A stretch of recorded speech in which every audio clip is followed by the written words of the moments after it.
नमस्ते दोस्तों, मैं हूं आपका दोस्त भगवती प्रसाद पुरोहित एडवोकेट। और आज की वीडियो में हम समझने वाले हैं कि स्टाम्प से रजिस्ट्री कैसे होगी और इसकी संपूर्ण कानूनी जानकारी जो है आज की वीडियो में आपको मिलने वाली है कि अगर आपने कोई जमीन खरीदी है, कोई प्लॉट खरीदा है, कोई मकान खरीदा है या कोई दुकान खरीदी है और वे जो है आपने केवल स्टाम्प के आधार पर खरीदे हैं, एग्रीमेंट के आधार पर खरीदे हैं, तो ऐसी स्थिति में आप जो है एग्रीमेंट के आधार पर अपने पक्ष में रजिस्ट्री कैसे करवा सकते हैं, और वह भी उस स्थिति में जब जिस व्यक्ति ने बेची है वह व्यक्ति रजिस्ट्री करवाने से मना कर देता है। तो ऐसी स्थिति में आप जो है उस एग्रीमेंट का पालन कैसे करवा सकते हैं, यह सब कुछ जानकारी आज के वीडियो में आपको मिलने वाली है। आपने चैनल को सब्सक्राइब नहीं किया तो चैनल को सब्सक्राइब कीजिए, बेल आइकन को प्रेस कर दीजिए और इस वीडियो को फटाफट लाइक कर दीजिए, क्योंकि इस चैनल के माध्यम से आपको मिलती है सरल आसान भाषा में कानून की नई नई जानकारी। तो आइए वीडियो को शुरू कर लेते हैं। इस ग्राफ के माध्यम से हम समझेंगे कि जैसे मान लेते हैं कि यहाँ पर यह एक खेत है, ठीक है, यहाँ यह खेत है जो आपको दिखता होगा, और इस खेत के संबंध में जो है इसका जो मालिक है यह व्यक्ति है। कौन है मालिक इसका? यह व्यक्ति इसका मालिक है।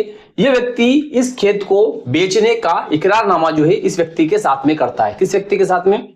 इस खेत का मालिक जो है यह व्यक्ति है, और यह व्यक्ति जो है इसका इकरारनामा इस व्यक्ति के साथ में करता है। स्टाम्प सील भी उस कागज पर लग चुकी है, ठीक है, और इसने इसकी विक्रय प्रतिफल की राशि जो है वह भी इस व्यक्ति से प्राप्त कर ली है।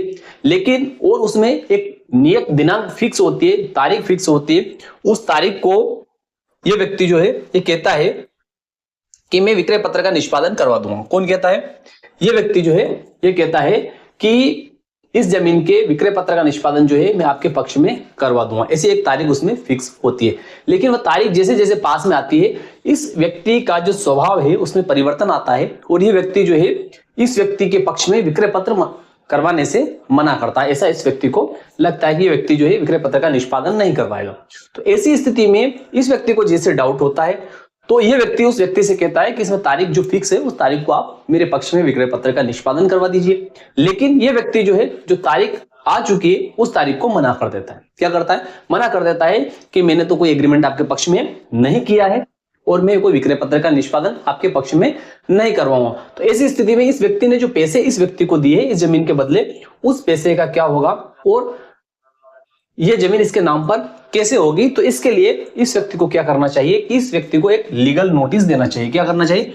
एक लीगल नोटिस जो है या तो स्वयं दे सकता है अगर विधि का ज्ञान इसको है, या फिर एडवोकेट के माध्यम से भी ये व्यक्ति इस व्यक्ति को लीगल नोटिस दिलवा सकता है। ठीक है, जब इसको लीगल नोटिस मिल जाएगा तो उस लीगल नोटिस जो तैयार होता है उस लीगल नोटिस में इस व्यक्ति को अपने अधिवक्ता के माध्यम से या उन अधिवक्ता को ये लिखना चाहिए, उसमें तारीख फिक्स करनी चाहिए कि इस तारीख को जो है हमारा करार था, ठीक है, इस जमीन के विक्रय पत्र का निष्पादन करवाने का करार था, लेकिन उस तारीख को इस व्यक्ति ने विक्रय पत्र का निष्पादन नहीं करवाया है, इसलिए 15 दिन का समय दिया जाता है। किसको? इस व्यक्ति को 15 दिन का समय दिया जाता है कि 15 दिन बाद जो उस नोटिस में तारीख लिखी रहेगी उस तारीख को आप उपस्थित रहे। कहां पर? उपपंजीयक कार्यालय में। कहां पर? उपपंजीयक, ठीक है,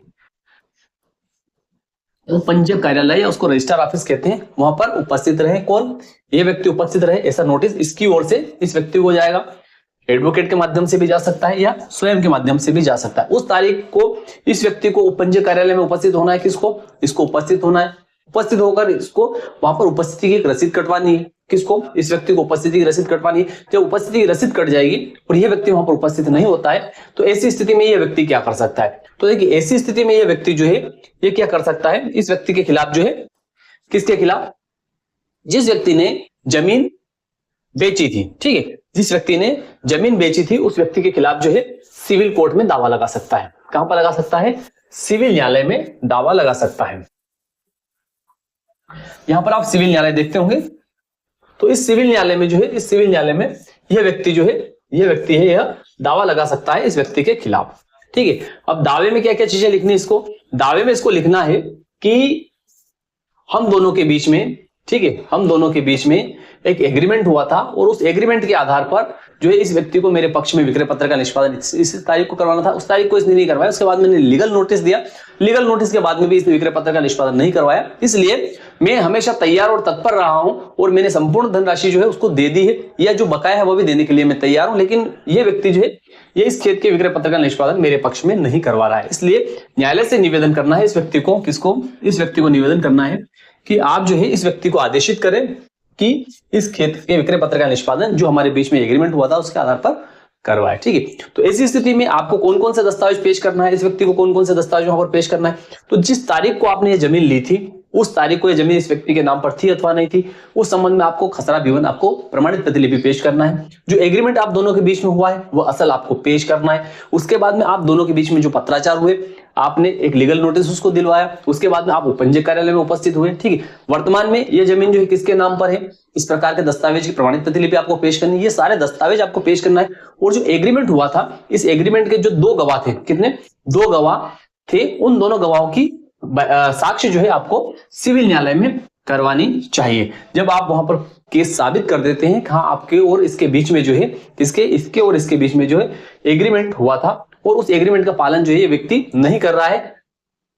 इसके साथ साथ एक बात और आपको ध्यान रखना है कि जो तारीख आपकी फिक्स हुई थी रजिस्ट्री करवाने की, उस तारीख से 3 साल के भीतर आपको सिविल न्यायालय में दावा पेश करना है। कितने साल के अंदर, 3 साल के अंदर पेश करना है। अगर उस एग्रीमेंट में कोई तारीख फिक्स नहीं हुई थी तो ऐसी स्थिति में जिस तारीख को इस व्यक्ति ने मना किया है उस तारीख से 3 साल के अंदर, कितने 3 साल के अंदर आपको सिविल न्यायालय में जो है दावा पेश करना है। ठीक है, अब उसमें स्टाम्प ड्यूटी कितनी लगेगी, तो जैसे मान लेते हैं कि मध्य प्रदेश में जो है अगर इकरारनामे में राशि जो है 1 लाख की लिखी गई है, ठीक है, इतने की 1 लाख की अगर लिखी गई है तो आपको 12% स्टाम्प ड्यूटी देनी पड़ेगी। ठीक है, 12% अर्थात 12,000 रुपए देनी पड़ेगी। अर्थात इस जमीन का सौदा जो है आप दोनों के बीच में अगर 1 लाख रुपए का हुआ है तो आपको 12,000 रुपए जो है स्टाम्प ड्यूटी आपको वहां पर देनी पड़ेगी। इसके अलावा वकील फीस, अन्य चार्जेज है वे अलग रहेंगे। जब आप केस जीत जाएंगे तो ऐसी स्थिति में ये 12% राशि जो है यह इस व्यक्ति से आपको दिलवाई जा सकती है। ठीक है, इसके अलावा अब आप केस कहां पर पेश करेंगे, सिविल न्यायालय कौन सा होगा,